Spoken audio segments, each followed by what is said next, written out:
चेतर भाई तुम आगे बढ़ो, हम तुम्हारे साथ हैं, लड़ेंगे जीतेंगे लड़ेंगे जीतेंगे लड़ेंगे। जीतेंगे। આમ આદમી પાર્ટીના ધારાસભ્ય ચૈતર વસાવાના સમર્થનમાં આવતીકાલે દિલ્હીના મુખ્યમંત્રી અરવિંદ કેજરીવાલ અને પંજાબના મુખ્યમંત્રી ભગવંત માન નેત્રંગ ખાતે આવી રહ્યા છે। ત્યારે છોટાઉદેપુર જિલ્લાના જે આદિવાસી સમાજના આગેવાનો છે જે કાર્યક્રમને લઈને શું કહી રહ્યા છે તેઓ સાથે જ વાત કરીશું। આવતીકાલે જે દિલ્હીના મુખ્યમંત્રી અરવિંદ કેજરીવાલ અને પંજાબના મુખ્યમંત્રી ભગવંત માન ચૈતર વસાવાના સમર્થનમાં આવી રહ્યા છે, શું કહેશો? હા, આવતીકાલે નેત્રંગ ખાતે જે ચેતરભાઈ વસાવા જે આદિવાસીના લોકલાડીલા નેતા છે, જેના સમર્થનમાં તમામ આદિવાસી સમાજના તમામ વિસ્તારના એટલે કે ગુજરાતના તમામ વિસ્તારમાંથી સંખ્યાબંધ લોકો આવવાના છે અને તેમના પરિવારનું મનોબળ વધારવા માટે આવશે। તેમજ દિલ્હીના મુખ્યમંત્રી અને ભગવંત માન જેઓ પંજાબના મુખ્યમંત્રી છે તેઓ પણ ચેતરભાઈ વસાવાના એમના પરિવારના મનોબળને વધારવા માટે આવે છે। અંદાજે સંખ્યા ગણીએ તો લોકો માનમેદની તો જબરજસ્ત થશે, પરંતુ આંકડામાં કહીએ તો કમસે કમ 4 થી 4.5 લાખ લોકો ભેગા થશે એવું અમારું માનવું છે। ચૈતર વસાવા ઉપર જે કેસ થયો એ કેસને લઈને તમે શું કહેશો? ચેતર વસાવા ઉપર જે પણ કેસ થયો છે વન વિભાગ દ્વારા એ ટોટલી બનાવી કાઢેલો ઉપજાવી કાઢેલો કેસ છે અને કોઈ પણ વસ્તુ જ્યારે બનતું હોય છે, જ્યારે કપાસના જીંડવા બેસી શકતા હોય તો 60 દિવસ ઉપરનો જો પાક થતો હોય અને ત્યારે એને નુકસાન કરવામાં આવે તો ઈરાદાપૂર્વક આ નુકસાન કરીને એને ફસાવવામાં આવ્યો છે। એટલે આ તો એક બનાવી એમની રીતે પ્રી-પ્લાન તૈયાર કરીને આને ફસાવવામાં આવ્યો છે એ વાત તો નક્કી છે, તેવું લોકોના મોઢે વાત થાય છે। ઓકે, અન્ય એક વ્યક્તિ છે તેઓ સાથે વાત કરીશું। શું કહેશો? તમે યુવાન છો, આવતીકાલે ચૈતર વસાવા પણ એક યુવાન છે, તેઓ પર કેસ થયો અને તેઓના સમર્થનમાં 2 મુખ્યમંત્રી આવી રહ્યા છે, એ બાબતે શું કહેશો? સ્વાભાવિક છે કે દિલ્હીના મુખ્યમંત્રી અને પંજાબના મુખ્યમંત્રી આદિવાસી વિસ્તારમાં આવી રહ્યા છે। તેઓ આદિવાસીઓના હિત માટે આવી રહ્યા હોય એવું લાગી રહ્યું છે।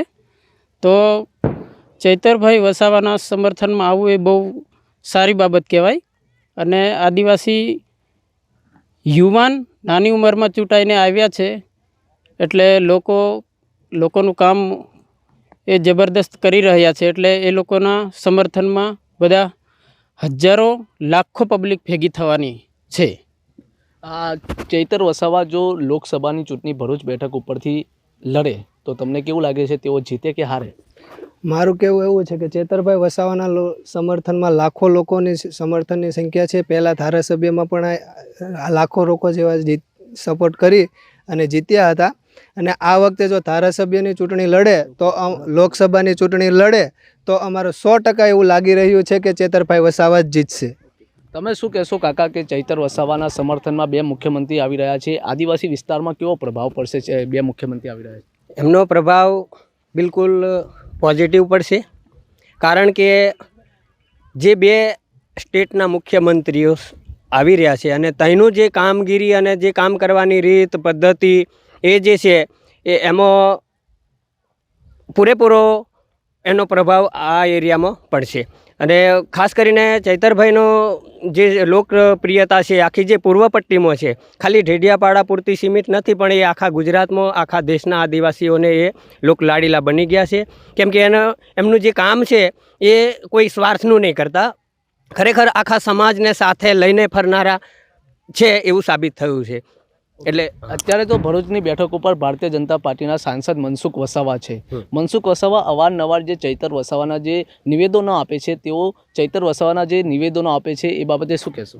હવે એ નિવેદનો જે આપે છે એ પોતાની જે વિચારસરણી પોતાના મનમાં જે હોય છે એ જ કહે છે, પણ લોકોના મનમાં જે છે એ મનસુખભાઈ વસાવા સાહેબ પણ પોતે નહીં સમજી શક્યા હોય એવું લાગે, કેમ કે આજે 2 એક જ કોમના છે, એક જ લગભગ નજીકના ગામના છે, તે છતાં જો આ રીતે એ કરતા હોય તો એ પોતપોતાના મનસુખભાઈ વસાવા સાહેબ પોતાનો સ્વાર્થ દેખે છે એવું સાબિત થાય છે। કેમ કે સ્ટેટમેન્ટ જે આપે છે એમાં વિચાર કર્યા વગર એ પોતાના જે કોઈકનો હાથમાં એમનો જે સ્ટેટમેન્ટનું લગામ હોય એવું ઉપસી આવે છે એમના સ્ટેટમેન્ટમાં।